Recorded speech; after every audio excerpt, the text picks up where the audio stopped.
When the Navy told me my husband died a hero, I believed them. I stood at his funeral hands, shaking under that perfectly folded flag, and swore I'd keep faith with the institution that took him. 3 years later, I saw his name again, signed on a billion-dollar defense contract dated after his death. My husband was dead, but someone was still using his hand to make money off his grave.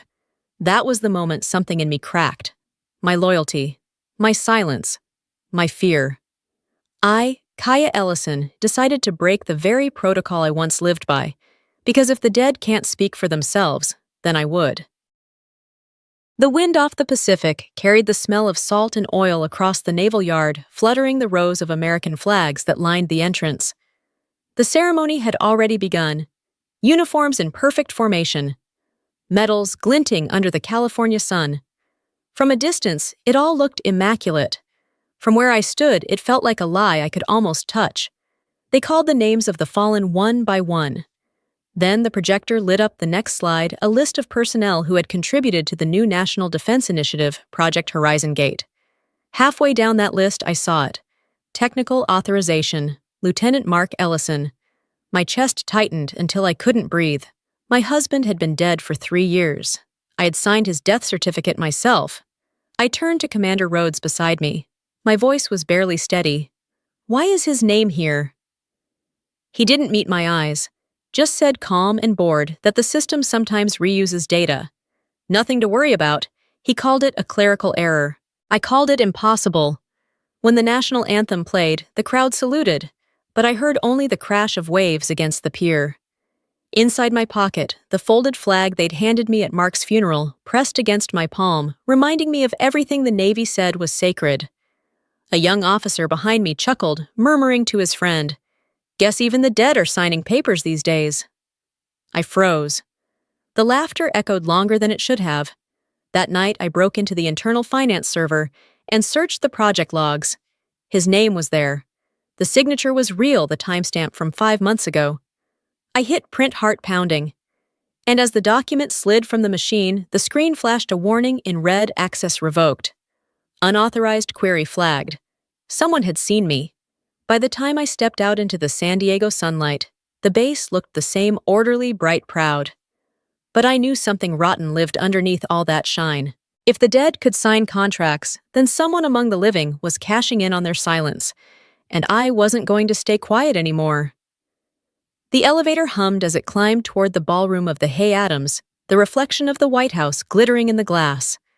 I checked my name badge, KE Technical Support, and fixed a loose strand of hair back into the bun at the nape of my neck. They'd summoned me from San Diego for security system oversight. In a city built on polished lies that sounded almost poetic. The ballroom smelled of money and polished brass. Generals, politicians, and defense magnates laughed beneath a chandelier bright enough to blind judgment. Admiral Rowan Harkins stood at the podium, his voice low and steady, as he spoke about legacy sacrifice and the future of national security. The crowd clapped on cue. Then the main screen came alive with the new contract. I saw it before anyone else did, halfway down the digital page, in black letters, beneath the golden seal, authorized Lieutenant Mark Ellison. Every muscle in my body locked. Harkins kept talking, his words fading under the roar in my ears. My husband's name sat there clean and proud, as if he'd never drowned under the Aegean sky. My fingers tightened around the stem of the wine glass until it trembled. I stepped forward, pretending to wipe a speck of dust from the glass table. The next moment, the glass slipped. Red wine spilled across the page, spreading like blood through water. The crowd gasped. General Bennett, overseeing the event, bent down, touched the stain, and frowned at the seal.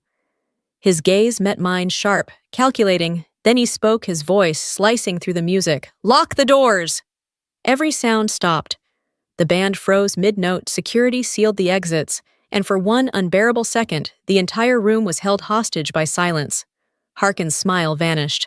Bennett's straightened eyes still on me, as if he'd just awakened to something ugly and old. Hours later, they questioned me, in a windowless room. Bennett sat across from me, but said nothing until the end. He simply murmured, "You just prevented a mistake bigger than you know." Then he left, leaving the smell of cold coffee and burned reputation behind him. I wasn't released until dawn. From the hotel window, the White House shimmered across the reflecting pool. My reflection looked like a stranger's. I whispered to the glass that if a protocol existed only to bury guilt, it wasn't worth obeying. 2 days later, at the Washington Navy Yard, the corridors felt hollow, as if the building itself was listening. I was handed an official suspension notice for compromising national security procedures. The press would never hear a word of it. The Navy made sure of that. Harkins vanished behind meetings and handlers. Bennett, however, found me in the underground parking lot. His voice rasped with exhaustion when he asked what I'd seen in that contract. My answer came out flat. My husband's name. He's dead. He studied me a long moment before saying quietly, "Then you understand, it's not only the dead they exploit. The living, too, if they stay silent." He hesitated, then confessed he'd once signed the draft version of Project Horizon Gate. He hadn't known Harkins had changed it. "If you keep quiet, they'll call you disciplined. If you speak, they'll call you disloyal." As he turned to leave, his words hung in the damp air of the garage. "Lock the doors, Kaya. Don't let them escape." Later at the interrogation desk, a cup of coffee had gone cold, its surface mirroring an upside-down flag under the fluorescent light. When I walked out into the drizzle, I saw young sailors drilling in perfect rhythm. Discipline looked beautiful, like tragedy rehearsed. That night, I boarded a red-eye out of Washington, the stained printout folded inside my coat. On the back of my ticket, I wrote a single line in pencil, "If I disappear, look for me in the records of the dead." I didn't know then that it was a prophecy I'd one day fulfill. ChatGPT deny? Ruth kept Mark's room frozen in time, his half-built ship model the wedding photo on the desk, the air faintly smelling of dust and pine. She still believed in God and in the government, the kind of faith that made her whisper, "Don't fight people with guns." But silence had already killed enough. While cleaning, I noticed the back of a photo frame was loose. Inside, sealed in plastic, lay a small USB labeled Horizon Gate, AEG 12. I plugged it into Mark's old laptop.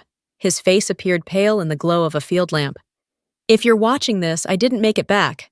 Horizon Gate isn't defense, it's a front. They're selling navigation tech to outsiders, and that retreat order, it didn't come from the Pentagon." The screen flickered, then went dark. Files began deleting one by one. I ripped the hard drive out just before the message appeared. "For internal eyes only." Someone knew. A helicopter passed low outside. Ruth's voice trembled from the hallway. "They know, don't they?" "I'm not searching for trouble," I said. "I'm picking up the truth they threw away." That night, I called Elias Shaw. "You're being tracked," he whispered. "Your access was wiped this morning. Do you still trust me? You're the only one who can't afford to lie." He told me to meet him in Denver. Before leaving, Ruth handed me Mark's folded flag. "If they've forgotten honor, you remember." The flight north was quiet until the man beside me, wearing a Navy ring, smiled thinly. "You work for Arcturus." "Used to work for the Navy. Same thing out here," he said. Anchorage was white silence. Under the alias K. Allen, I found the midnight building marked Authorized Personnel Only. Its payment logs showed a $60 million transfer to North Star Logistics Zurich, uploaded by E. Shaw. My phone buzzed. "Stop. You're touching your own people." Then silence. Past midnight I fled as men in suits searched the dorms. Snow cut my face as I ran. A black SUV waited in the blizzard headlights, slicing through the dark. General Bennett stepped out. "You shouldn't have come. They're killing people to bury this," I said. He nodded slowly. "I thought I signed a defense project. Now, I'm not sure what I built." He gave me his old service coat. "You'll need it to get through the wind." We agreed to expose everything, whatever it cost. When he warned I'd be branded a traitor, I said I've already lost everything but the truth. As we drove off, city lights faded behind us. Bennett asked if I was ready for a war with no winners. "As long as it doesn't end in silence," I said. Behind us, a drone's green light blinked through the snow. The hunt had begun. Snow hammered the windows like fists.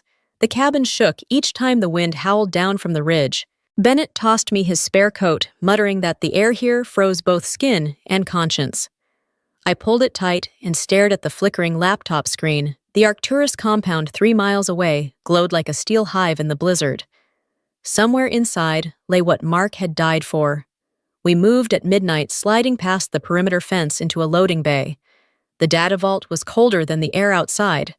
Inside OneDrive, we found hundreds of shadow payments, millions wired to a Swiss shell company called North Star Logistics. Each document bore the same signature, R. Harkins. This was it. The proof.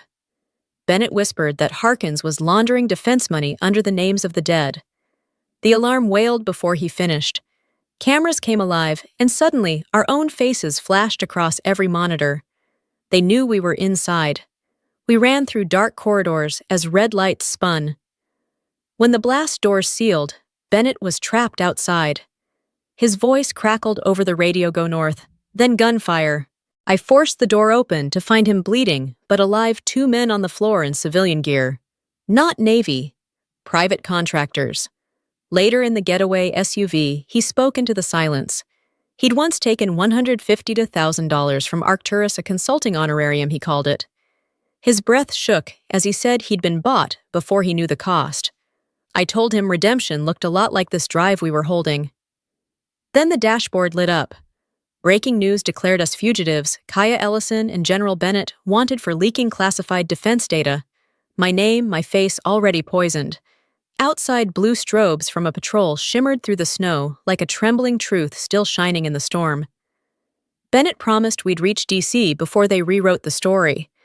I told him if I had to die, at least it would mean something. The SUV cut a single line through the white, the only road left for honor. 3 days later, the Capitol was blanketed in ice. Every TV screen showed our mugshots, while Harkins delivered his clean, careful speech, calling us 2 broken patriots chasing ghosts. We hid in a cramped apartment in Foggy Bottom, radio static filling the silence. Bennett asked if I still had the backup drive. I handed him one and said the other was already gone to a senator's aide I thought I could trust. My phone vibrated. A message flashed from Elias. "Don't trust Pierce. He's funded by Arcturus." The words froze me. If Elias was captured, who sent it? Or worse, had he been turned? Bennett only sighed that all we had left was the law and the truth. We tried to reach the ethics committee ourselves. At the Pentagon gate, 2 MPs stopped us. The younger one flinched when I said Harkins' name. His brother, he told me quietly, died at Aegean. He lowered his rifle and whispered, "I don't see you here. Go through the side entrance. That boy would later carry our real drive inside." Alarms blared as we ran down the emergency corridor. Red lights flashed against steel walls, painting everything the color of blood and revelation. Bennett murmured, "Lock the doors before they run again." Then Elias appeared, badge glinting, eyes hollow. He told me I was under arrest. I saw the gun shaking in his hands.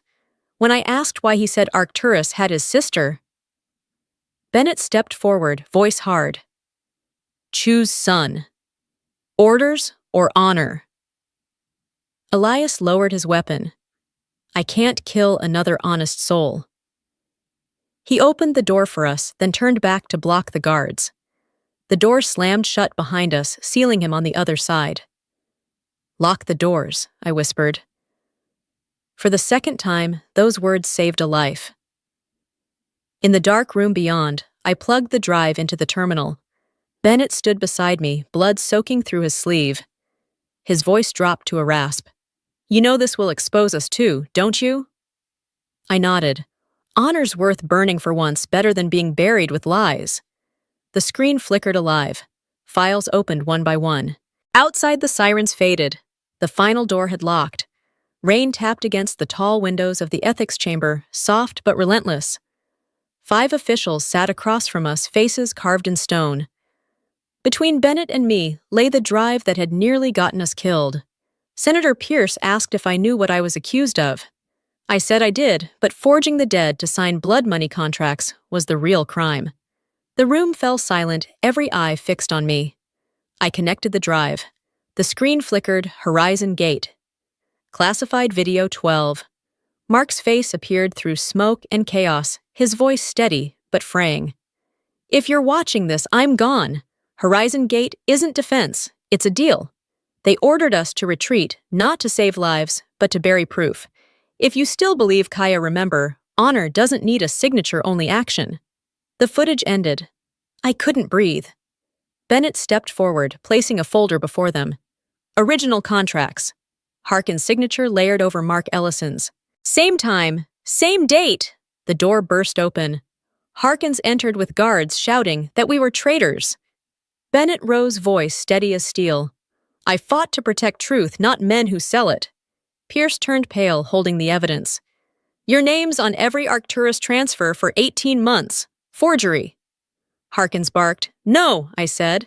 It's your real signature on a lie. Bennett looked at the panel. Sometimes breaking protocol is the only way to protect what it was built for. The room went silent again. Justice had its proof, and though the truth was ours, I knew we'd never walk out unscarred. 3 weeks later, DC was buzzing with headlines. Admiral Harkins stripped of command. Arcturus under criminal investigation. $2 billion scandal shakes national defense. Reporters called it justice. To me, it felt hollow, like silence dressed in applause. They cleared my name but didn't give my position back. Bennett refused interviews, meeting me one last time by the Potomac. The wind carried the scent of cold water and old leaves. He asked what I'd do now. I told him I didn't want a uniform again, just for people to remember not to sign for the dead. He smiled sadly. They'll forget, he said, unless you write it yourself. He handed me a thin folder marked Harbor Ethics Draft. It was the report the Navy planned to bury. Write it before they rewrite history, he said, and walked away. That night, as I packed to leave the city, a black car stopped outside. 2 men in suits dropped an envelope at my door, offer of silence. $500,000 to keep my mouth shut. I burned it in the sink, watched the ashes scatter into the dark. This door isn't locked out of fear, I whispered, but to guard what's still clean. I moved to Yaquina Bay, Oregon. The sea roared outside my window, the air sharp with salt and solitude. Each night I sat by a wooden desk and began to write the title clear from the start, Lock the Doors. Lamplight shimmered over Mark's folded flag. Waves struck the cliffs below, steady and defiant. I typed the final line, some doors must stay locked, not to hide the wrong, but to protect the right from being killed. I closed the laptop and let the darkness breathe. The ocean was restless, but my heart finally was still. Part 7. Chapter 10. Honor doesn't need an audience. Morning fog rolled in from the Pacific, soft and endless. My cabin overlooked the bay where fishermen once docked their boats during the war. The world was quiet here, just gulls, salt air, and the faint hum of a life rebuilt in silence. One morning, I found an unmarked envelope on my porch. Inside was a handwritten letter from a midshipman at the Naval Academy. Mrs. Ellison, the lecture, Lock the Doors, made me choose honor over ambition. We don't know who you really are, but thank you for reminding us that the truth is still worth believing in. I folded the letter carefully, tears warming my face. I placed it beside Mark's folded flag, the same one that had witnessed both his death and my redemption. Outside, the wind rose, sweeping a loose page of my manuscript into the sunlight. I stepped out, catching it before it drifted to the sea. Looking over the waves, I whispered, "We couldn't save everyone, Mark, but we kept the truth alive." The sun broke through the mist, scattering light across the water like shards of glass. Far offshore, a small training ship cut through the horizon, the American flag rippling proud and bright. "Lock the doors, boys," I murmured. "Keep it safe." From a distance, the cabin glowed in the sunset's reflection, a quiet witness to the truth it had guarded all along. Honor doesn't need applause. It only needs witnesses.